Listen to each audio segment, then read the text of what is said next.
Hindi ba kayo makakakilos, hindi ba kayo makakakuha ng tao na hindi rin kayo nagsusuhol? Kaya tuloy, yung mga tao na kahit mahal ang mga Duterte, nagdududa na pumunta rito, baka magamit lang din sila. Kung kayo ay nagbabalak na tumakbo para maglingkod kamo sa bayan, dito pa lang, umpisahan natin. Samahan nyo kami magpainit sa araw. Samahan mo kaming nakatayo rito. Hindi pagka nagtagumpay na, saka kayo nagsisiksikan dito, mga kulyo rin kayo. Tapos, pag napaalis na ng mga taong bayan, gusto nyo, kayo na yung nasa front row. Ang mga taong bayan na nandito, nasa likod na lang. Marami ng bida-bida. Nek-nek nyo. Nek-nek nyo! Ayan, maraming bida-bida na. Bato-bato sa langit, ang tamaan, guilty. Guilty talaga. Guilty talaga. Pero, bibigyan namin kayo ng pagkakataong magbago. Patunayan nyo sa amin ngayon na makabayang kayo at pinoproteksyonan nyo si Inday Sara Duterte. Wala sa air condition, Puro formal lang pagdating. wala sa restaurant, Nandun na sila. ang labanan. Nandito ang taong bayan, samahan nyo ang taong bayan at maniniwala kami sa inyo na malinis ang hangarin nyo. Sabi nga nila, ang PDP, partido ni Pangulong Duterte. La. Nasaan kayo ngayon? Saan kayo sumisigaw? Press release? Yes. Press release nila. Samahan nyo ang mga ordinaryong tao. Samahan nyo ang nagmamalasakit sa bayan at sa kapwa. Hindi yung puro kayo press release, ang tatapang nyo, pero dito, Takot. ayaw nyo masira kutis nyo. Ayaw umitim. Ayaw makagat ng lamok. Baka matunaw yung Malamang chinchansyon dito, nila. ano na eh. Huwag mo na yung mag-alala. Kahit ipagtanong nyo ang mga nakaraang ko, kung ano sinasabi ko noon, yan din ang sinasabi ko ngayon. Kasi ang tagal ko na hong nandito, hinihintay ko kayo, hinihintay ko makita ang malasakit ninyo, pero wala. Ouch! Ginagamit nyo ang mga taong nandito na nagsasakripisyo. Ano ang pinagkaiba nyo sa administrasyon ni Bangag? Ano pinagkaiba nyo sa mga nakaupong congressman ngayon? Oportunista. Eh di ba pare-pareho rin kayo? Aray mo!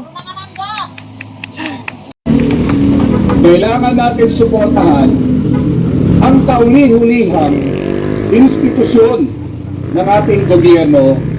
Ang tinutukoy ko yung ating pong Senado. Nakita naman po ninyo o lahat ng nakikinig ngayon dito at nanonood, nakita naman po ninyo kung paano tayo baguhin yung mga congressman ng ating bayan. Paano natin igagalang at paano natin paniniwalaan ang mga politikong ito na silang unang-unang nagbebenta sa kanilang mga distrito at sa kanilang nasasakupan na naghihirap. Hirap na hirap ang kanilang nasasakupan habang sila ay nagpapasasa sa kaban ng bayan. Ang hirap talagang labanan ang puwersa ng kasamaan. Kasi nga, ang sabi, money is the root of all evil. Dahil sa kasawapangan sa pera, dahil pag may pera ka, makapangyarihan ka. Wala nang iniisip, wala nang pakialam sa kanyang mga kababayan o sa kanyang nasasakupan na hirap na.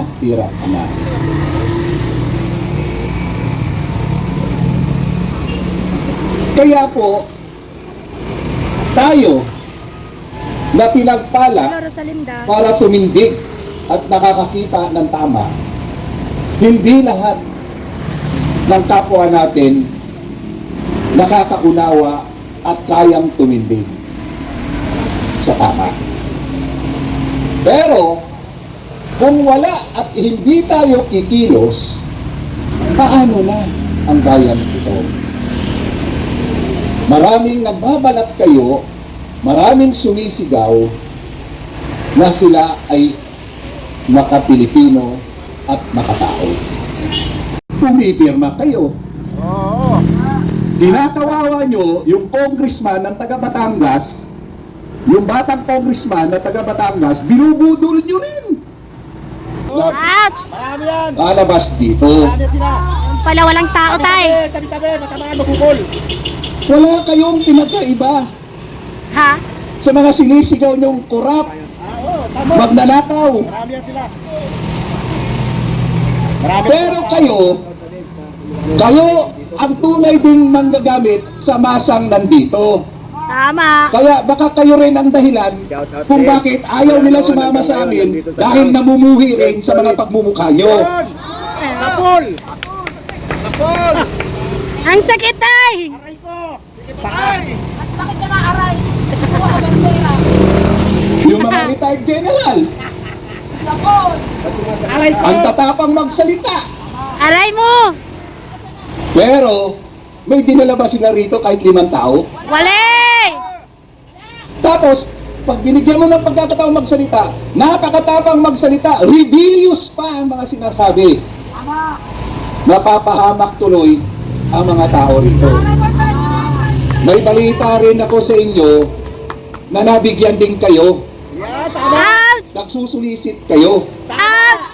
Ginagamit nyo yung mga taong nandito. Ouch! Ano pinagkaiba nyo sa sinisigaw nyo na korap ang mga politikong nakaupo ngayon? Baka kung kayo nakaupo ngayon, Ay baka mas masahol pa kayo. Hi Sir Warren. Nagpapakita kayo na gutom din kayo. Ouch! Gutom kayo sa kapangyarihan, inggit kayo sa mga congressman nakaupo, pero, ay nako, magalit na kayo sa akin. Bakbakan mo tay. Magalit na kayo sa akin. Pag magalit, mag-react kayo sa akin, kayo yung tinutukoy ko. Sapul. Hindi na kayo naawa sa mga taong, ordinaryong tao, na mas Pilipino pa, natutulog dito. Tama. Tapos, pupunta kayo rito, pa-picture kayo, sa page sa YouTube nyo, ang galing nyo. Pasensya na ho kayo ha. Kasi po, alam ko pareho tayong napapagod. Pero hindi tayo mapapagod pagka alam natin yung mga kumakampi sa atin, totoong kakampi ng pagbabago. Hindi mangga gamit. Hindi man gagancho. Kaya ayaw ko magsalita rito eh. Ayaw ko magsalita rito dahil ako rin, sinaulo rin dati.